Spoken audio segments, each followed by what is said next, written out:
Well, Prime Minister Modi's push for Make in India has resonated well with the business community, with a lot of them looking at India as a lucrative investment option. Listen in. Let me tell you, so far I have attended two events. One was in the Royal Gallery in the Parliament and second was in the Guild Hall. In my opinion, the way both the Prime Ministers have worked so warmly with one another and created an intimate relation and the long historical relations which exist between the two countries, in my view, sky is the limit for cooperation, because you have so much potentiality in India which UK can definitely offer.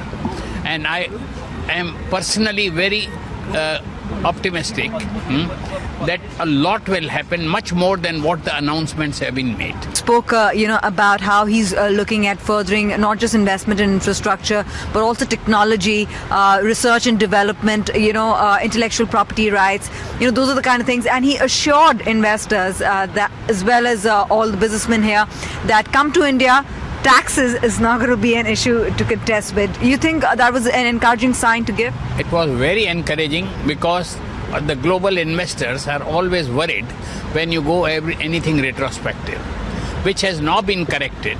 This will give them an encouragement, and especially the 15 reforms on FDI, which have been announced only 2 days back, is further assuring them. And the way the Prime Minister Modi warmly welcomed all the investors by showing them in all the sectors where the potentiality and room is there is fantastic. And I have seen the first Prime Minister who had everything on his fingertips, what he has done and what he wants to do.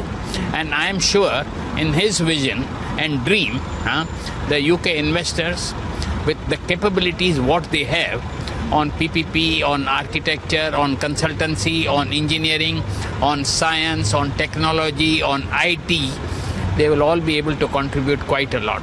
I think it is a new golden chapter between the two countries. Well, it's encouraging. I think at least it puts a number to the bilateral discussions. It's a large number. I think the scale of the ambition should be noted by both parties.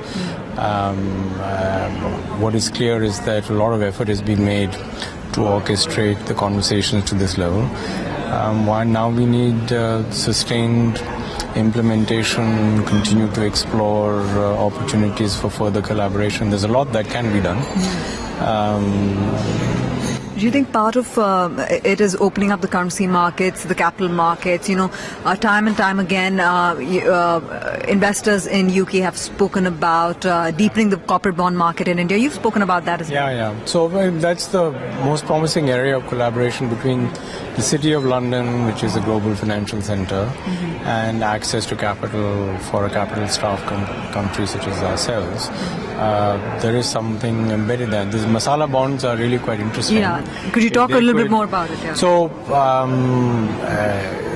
this market, if it is developed in a calibrated fashion, can become a very interesting avenue for capital raising for India, particularly long-term capital, because infrastructure in our country, it's not appropriate for us to take the foreign exchange risk.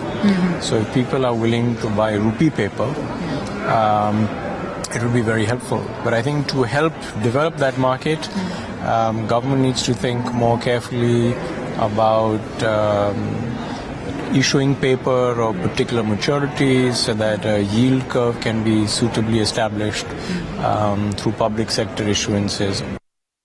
You were encouraged by the joint statement between the two Prime Ministers? Yeah, certainly. I think it was a very good statement. I think both have talked about all the issues that should work well with UK and India in terms of the relationship and take it to a much higher level. Yeah, they've also spoken about £9 billion pounds of investment coming into India. That is pretty much on expected lines. Do you think that just the starting point of more money flowing into India from the UK?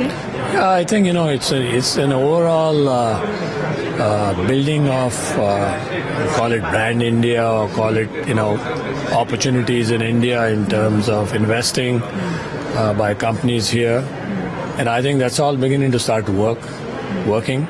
And I think that's the result that you're beginning to see. Right, absolutely. There's going to be much focus on Make in India as well, through the event that is likely to start very shortly. And for you, that is very important because they're focusing on defense, which is an area that you're building your business in. They've just finalized the civil nuclear deal as well.